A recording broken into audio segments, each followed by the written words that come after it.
Gavin Blackwell. Gavin, we're going to start on your left up here with Brendan. Hey Gavin, how's it going? Good.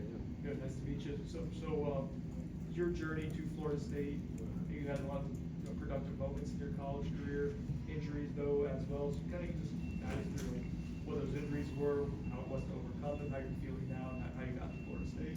Yeah, so as you guys know, I'm a graduate transfer. Played a lot early on in my career, but fell down to some injuries, labrum, collarbone, concussions, things like that. But it's just all a part of the journey. Football is a tough sport. Injuries come with it, and I feel like that's built who I am today. I feel like it's made me a lot tougher mentally and physically. And now I'm here, ready, feeling better than ever in year 5. So I'm excited. Peter? Gavin, what really sold you the most at FSU and why you decided to finish your college career here? Yeah, great question. I just think from the moment I stepped on campus, Coach Norvell just gave me a lot of love and energy. Just meeting with him, he believed in me. Like you said, I got 1 year left. I'm a graduate. I'm on my 5th year. And it's important for somebody to believe in you and have the confidence in you to go out there and make your mark. I don't want this to be my last year playing football. And he told me I would have an opportunity here to, get that chance at the next level. And people who go to the NFL out of Florida State, they typically stay there. They don't just go home and have a short career. And that's something that I don't want to fall short of. So just the love and the family aspect of this place that I felt from the moment I got on campus on my visit, I couldn't beat it. It didn't match up anywhere that I took a visit with. So that was ultimately the choice that I made. Coach Gus, he worked with my old offensive coordinator. So it's a lot of the same terms and plays that I'm familiar with. So it's kind of more like plug and play. So that's kind of what ultimately to my decision. Ira?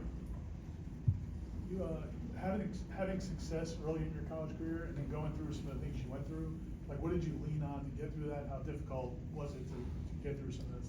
Yeah, so I come from a Christian home. I'm big on faith. When times get tough, there's no man to call on other than the one upstairs. Times get tough. I've been through a lot. I've been through not what every typical college athlete goes through, but a lot of ups and downs. Like I said, football is a hard sport. You just got to be consistent and committed to what you do. I love the sport, and I love it. So really just, you got to have a good circle. You got to have a good support system, and I have a great support system. My family loves me. My friends love me, and they keep me level-headed to keep going. If anything, like I wanna succeed for myself, but I also have them behind me. So I'm only not putting on for myself, but I'm putting on for the name on the back of my jersey, the name on the front, my parents, my friends, my hometown. So that's what keeps me going for sure. Kurt? Front row? You talked about Coach Norvell. I guess when Florida State started recruiting you, what familiarity you have with Gus Malzahn and his offense, and how do you see it as a fit for your skill set? Yeah, so kind of similar to what I was talking about with Coach Lindsey, who worked with him at UCF. Explosive offense, big play offense, that can run the ball also, not just throwing the ball. But I just see myself coming in here and making plays. Like I said, it was plug and play. I'm real familiar with the plays, real familiar with the terminology. Just a little bit different on a couple of things here and there that I gotta get used to. But I'm excited about this offense. I think this offense will be a lot different than maybe what you've seen recently. But yeah, I'm excited. Coach Gus, he's fired up for this season, and he pushes us hard. He doesn't want anything short of perfection, and that's what we try to do. So yeah. Jacob? As an experienced transfer among a younger wide receiver room, how are you embracing that mentorship role, both on the field and in the locker room? Yeah, it's crazy you asked that question. I feel like I was in college just yesterday, and it went by fast. Like I was looking at guys like me on their fourth, fifth year, being old, you know what I'm saying? I can say I'm pretty old now, being on my last year.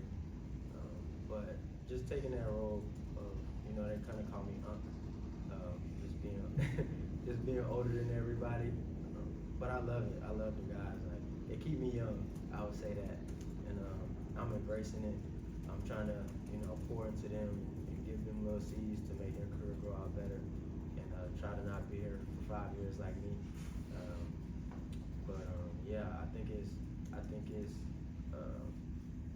great to see how I was a young receiver, and then being in a receiver room full of young receivers, and being the oldest in the receiver room, just being that kind of vet guy, being experienced and can pour into the young guys and try to help their careers plan out a little bit better than mine, for sure. Ira?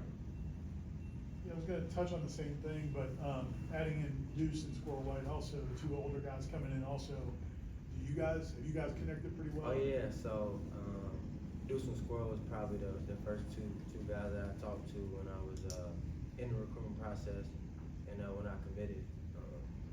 I didn't really know how they were gonna take another receiver, you know, transferring in, but they welcomed me with open arms. It's funny you say that. When I leave here, I'm going to Deuce's house. So like, it's one of those like family environments. We hang out, we talk every day, we work together. We want the same thing, and when we want the same thing, and we have the same work ethic, and want to be good together, I don't think you can really stop that. That's powerful.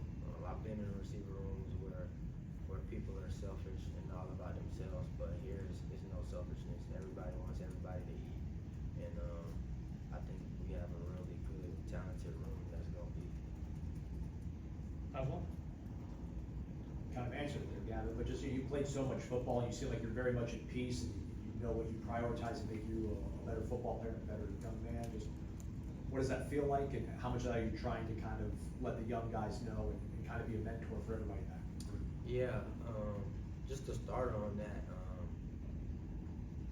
early on in my career, due to injuries, I don't feel like I took care of my body enough. Just extra stuff, you know, outside of the workout, getting treatment, getting in the cold tubs, eating right, going to bed. I'm a firm believer in sleep is the best recovery you can get. So just little things like that, trying to bring guys with me to the training room, making sure they're trying to take care of their bodies, because your body's your temple, and the best asset of football is your availability. So if you're not available, you can't be on the field, you can't play. So just trying to help with that and making sure we're all healthy. When I got here, I heard there was a little bit of like injuries in the spring, so people didn't get to flourish and show what they had in the spring. So hopefully that can get changed here in the fall, and everybody's healthy, and I can help with little things like that, for sure. Brendan? What are some strengths of your game, things that you take a lot of pride in? I would say my speed. I think speed is the biggest asset of my game, for sure. But I feel like I'm a great route runner. I got great hands. Do the baseball. I played baseball when I was younger, so my eye-hand coordination with that definitely helped a lot. But just the explosive, like deep threat. Somebody who can go up and get it. Somebody who can run the ball, fly past defenses. Also, I feel like I'm really good with the ball in my hands after the catch. I haven't really displayed that as much in my career as I wanted to, but I'm planning on changing that this year. And then another question I had for you is, during the play run practices, who are some DBs that you kind of found yourself either gravitating towards or enjoyed going up against, like who's giving you good work right now? Man, I love that question. All of them, from top to bottom. Every DB we have, I think Coach Ten does a great job with those guys. We can go Q, Jeremiah, KJ, Earl. Those are just names off the top. Like, I think it would be taken away from our team itself just to say that might be the deepest depth we have, because I feel like every position we have a lot of depth. But from top to bottom, I like every guy in that group. I think those guys are real special and talented, and we'll have a no-fly zone this year, for sure.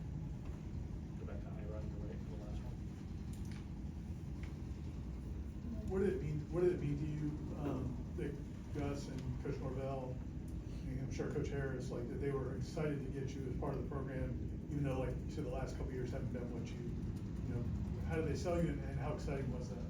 Yeah, so, out of high school, I was recruited, by Florida State, obviously not by Coach Norvell, Coach Lee Tiger was there at the time.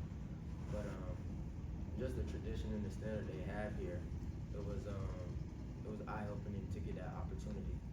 It's something that you dream of, something that kids still dream of to this day. And, just to have Coach Norvell, Coach Harris, Coach Gus have that gratitude to want me, after my career hasn't been, what it should be. Just having those guys trust me and believe in me to come in here and make a difference and mean the world to me. And I wanted to bet on myself. I felt like I could be one of the best receivers in the country, and what other better place to do it than that than Florida State University. So that kind of ultimately led up to that decision, and that's why I'm here. We'll do one more time. You can punt on this guy if you don't wanna answer it. What was it like interacting with Bill Belichick? It was great. Honestly, I have nothing bad to say about Coach Belichick. He loves football. Everything that you see online and stuff like that, I would kind of say the media kind of portrays it a little bit differently than what it is inside the building. He loves his players, he loves his coaches, and he's all about ball. He kind of brought more of an NFL aspect to college, and that's kind of what they're running there. But himself, he's down to earth dude, not a big-headed guy. Like, you can go up to him, have a conversation, talk ball with him. Like, he loves that type of stuff. And when you show that you're interested, he's gonna make sure that he gives you that same respect and try to help you as much as he can. Like, he got 8 Super Bowls, you know what I'm saying? So, great dude. Wish him the best, but if we see him, we know what's up. Perfect, thanks, Gavin. Thanks, Gavin. Thanks, Gavin. Thank y'all.